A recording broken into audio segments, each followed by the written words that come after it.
जय हिंद। मैं कोमल नेहा आज फिर से आप लोगों के बीच में आई हूँ। जैसा कि आप सभी लोग जानते हैं, उत्तर प्रदेश में चुनाव का माहौल चल रहा है, लेकिन क्या लगता है, क्या अभी भी वही पुराना समय चल रहा है हमारे यहाँ पर कि एक राजा होता है और उसकी प्रजा होती है और राजा की तलवार की नोक पर सभी को राजा को स्वीकार करना होता है।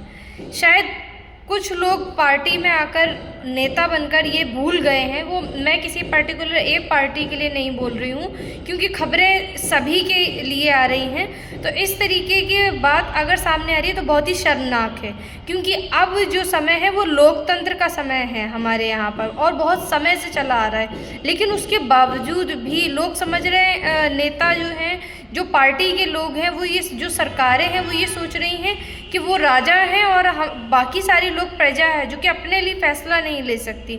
लोकतंत्र का मतलब होता है अपने लिए स्वयं राजा चुनना, जो कि जनता कर रही है।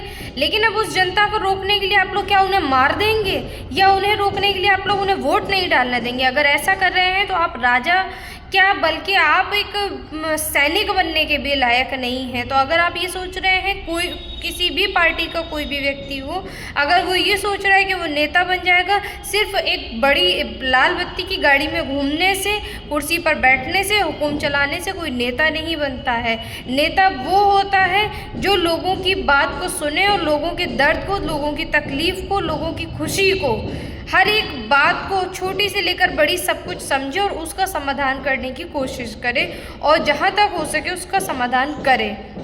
ना कि जनता अगर आप ये सोचिए ना, अगर जनता ये फैसला कर रही है कि वो इस पार्टी को वोट देगी तो ये जनता का फैसला है। तो अब उसके लिए आप ऐसा तो नहीं करेंगे कि आप उसको मार देंगे। और यदि आप ऐसा कर रहे हैं तो आप एक नेता बनने के लायक नहीं हैं, आप किसी पार्टी में रहने के लायक नहीं हैं।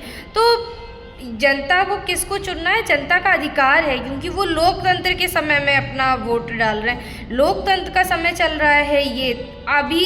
इस लोकतंत्र का मतलब ही होता है कि अपने लिए नेता को चुनना। तो वो अपनी कर्तव्य को पूरा कर रहे हैं। लेकिन अगर यदि उनके कर्तव्य से उनको कोई रोक रहा है, वो किसी भी पार्टी का हो, ये सही नहीं है, गलत है। और उस व्यक्ति के खिलाफ सिर्फ कार्रवाई नहीं होनी चाहिए, बल्कि उसको ऐसी सज़ा मिलनी चाहिए कि आने वाले समय में कोई और व्यक्ति या कोई और नेता या कोई और सरकार या पार्टी आम जनता के साथ इस तरीके की गलत हरकत करने की सोचे भी ना। आप लोगों को मतलब देखने में भी शर्म आ रही है, लेकिन लोगों को करने में बिल्कुल भी झिझक महसूस नहीं हो रहा है। किसी की बेटियों को उठा लिया जा रहा है, कहीं किसी के पिता को मारा जा रहा है, किसी के घर में घुस जा रहे हैं। ये क्या दरिंदगी है, क्या गुंडा राज है? क्या अभी भी गुंडा राज चलाना चाह रहे हैं या अभी भी दरिंदगी चलाना चाह रहे हैं? तो मैं बता दूँ, ऐसा कुछ भी नहीं होने वाला है, क्योंकि अब हर एक व्यक्ति जागरूक है और उसको पता है कि उसके क्या अधिकार हैं। तो इसलिए जो लोग इस तरीके का काम कर रहे हैं, उनको मैं सरकार से यही अपील करूँगी कि उनको जल्द से जल्द ऐसी सज़ा दी जाए कि कोई और व्यक्ति ऐसा कुछ करने की सोचे ही ना। और पार्टी कोई भी हो, पार्टी का नेता कोई भी हो, उसका काम है कि अपनी जनता की देख रेख करना, ना कि वो अगर कोई फैसला ले रही है तो उसको मारना पीटना। ये किसी भी पार्टी के नेता को शोभा नहीं देता है।